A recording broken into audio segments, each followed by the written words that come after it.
एक भक्त ने बाबा को प्रश्न किया, बाबा आपको रिझाऊं कैसे? मीरा तो बहुत बड़ी भक्त थी, प्रेम में नृत्य करती थी। हमें तो मीरा जैसा नृत्य भी नहीं आता और भाव भी नहीं आता। कोयल जैसा कंठ हमारे पास नहीं है कि कुछ प्यारे गीत गाए। हे बाबा, आपको कैसे रिझाए जिसके कारण आप मेरे दिल के आरस पर विराजमान हो जाए। उत्तर में बाबा ने कहा, रिझाने की बात ही नहीं है, मैं तुम पर रिझा ही हुआ हूं। तुम्हारे दिल में सदा आसनत हुआ हूं। न रिझा होता तो तुम होते ही नहीं। रीझा है इसलिए तुम हो।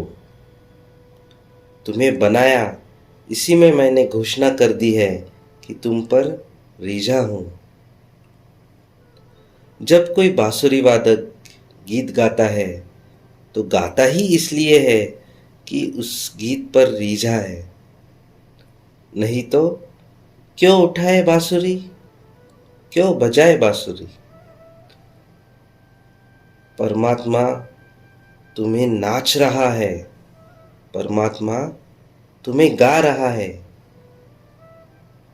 मेरे प्यारे भक्तों, रिझाने का कोई सवाल नहीं है।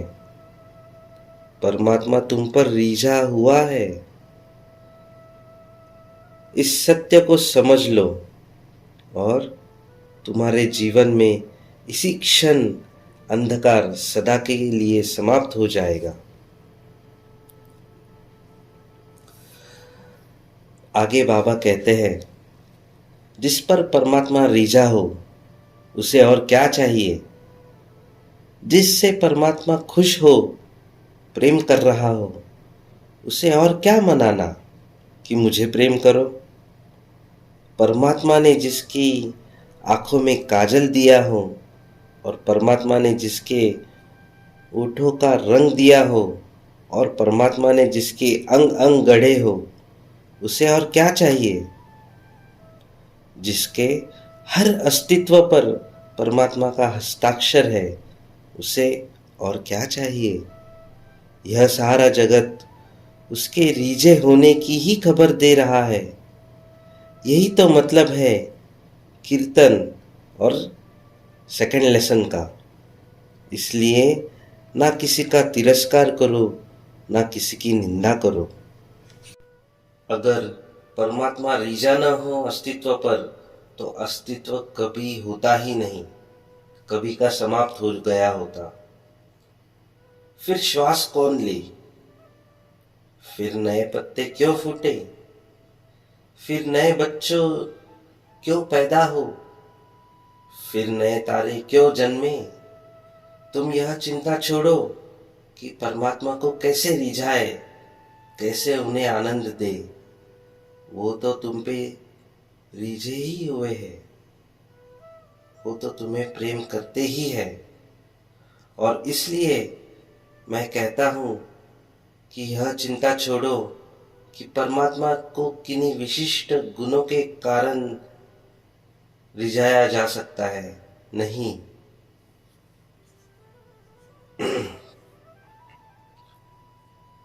मीरा कोई बड़ी नर्तकी नहीं थी। क्या तुम सोचते हो मीरा के पास बड़ा मधुर कंठ था इसलिए परमात्मा को रिझा लिया? इन भूलों में मत पड़ो। परमात्मा रिझता है ना तो मीरा के नृत्य के कारण, न गीत के कारण। परमात्मा तो रिझा ही हुआ है। इस सत्य को मीरा ने समझ लिया कि परमात्मा रिझा ही हुआ है। इस सत्य को समझने के कारण ही मीरा जी भर के नाची, आह्लादित होकर नाची। कंठ फूट पड़ा हजार हजार गीतों में।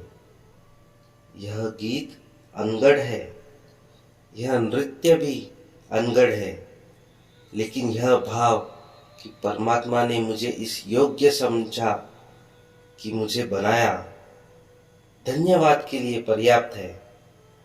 मीरा धन्यवाद देने के लिए नाची। इसलिए पंचदशशील में पहला पॉइंट है धन्यवाद ज्ञापन। मीरा का नृत्य उसके अनुग्रह से पैदा हो रहा है, और अगर परमात्मा से उसका संबंध जुड़ गया तो किसी गुण विशिष्टता के कारण नहीं, किसी प्रतिभा के कारण नहीं, वरन केवल भाव की स्वच्छता के कारण। और भाव स्वच्छता आएगी यम नियम से। इस बात को खूब हृदय में संभाल कर रख लो। तुम किसी गुण के कारण परमात्मा के करीब न पहुंच सकोगे, चाहे कितनी ही बड़ी डिग्री क्यों ना हो, कितना ही पैसा क्यों ना हो, कर्म योगी क्यों ना हो। गुण के कारण पहुंचने की आकांक्षा तो अहंकार की ही आकांक्षा है कि मैं कुछ गुणी हूं, प्रतिभावान हूं, कि देखो मुझे नोबेल प्राइज मिला, अब परमात्मा मुझ पर रिझना चाहिए। तुमने कभी सुना कि डिग्री पैसा है इसलिए परमात्मा उन्हें ज्यादा प्रेम करते हैं? नहीं, परमात्मा प्रेम करते हैं तुम्हारे भाव के कारण। अगर परमात्मा पूछता कि कितने शास्त्र जानते हो, कितने वेदों के ज्ञाता हो, तो कबीर क्या करते, मीरा क्या करती और बुद्ध क्या करते? वेद तो उनके पास थे ही नहीं। भक्तों पर रिझा है परमात्मा।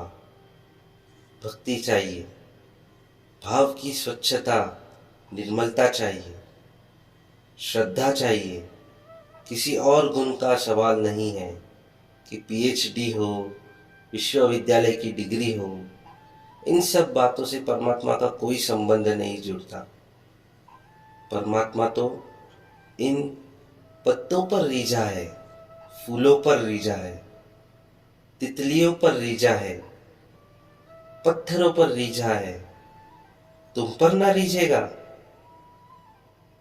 परमात्मा तो रिझा ही हुआ है। तुम जरा हिम्मत जुटाओ, तुम जरा आंख खोलो, तुम जरा हिम्मत बांधो, साहस बांधो इस बात को देखने का कि परमात्मा तुम पर रिझा हुआ है और तत्क्षण जोड़ हो जाएगा।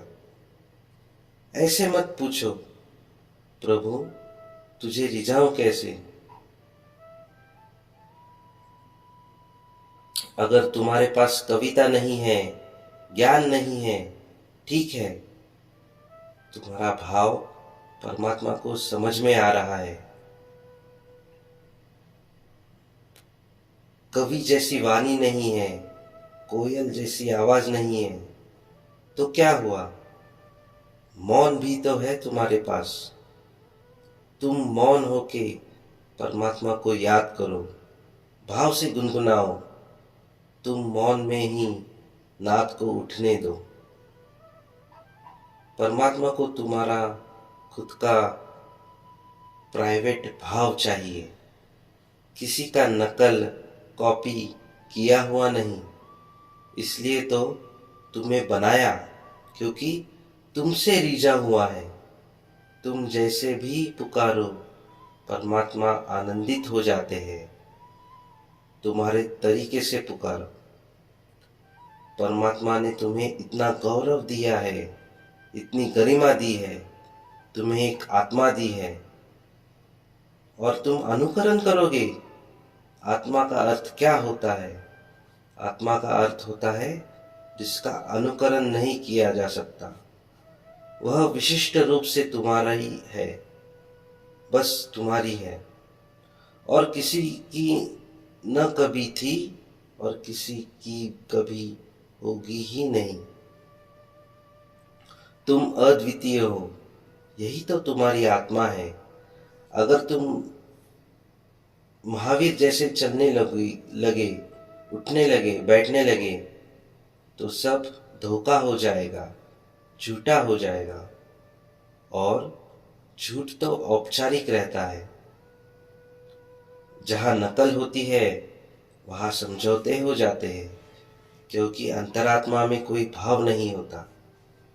जब भी लोग नकल करेंगे, औपचारिक होगे, तो समझौते होगे, क्योंकि औपचारिकता कभी भी आंतरिक नहीं हो सकती, उसकी गहराई नहीं हो सकती।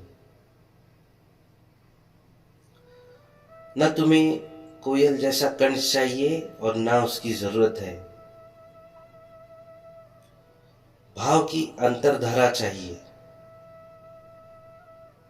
यह भी हो सकता है कि मीरा का कोई गीत मीरा से भी बेहतर ढंग से गा दे, लेकिन तो भी परमात्मा का प्यारा नहीं हो जाएगा, क्योंकि भाव की अंतर्धारा की जरूरत है।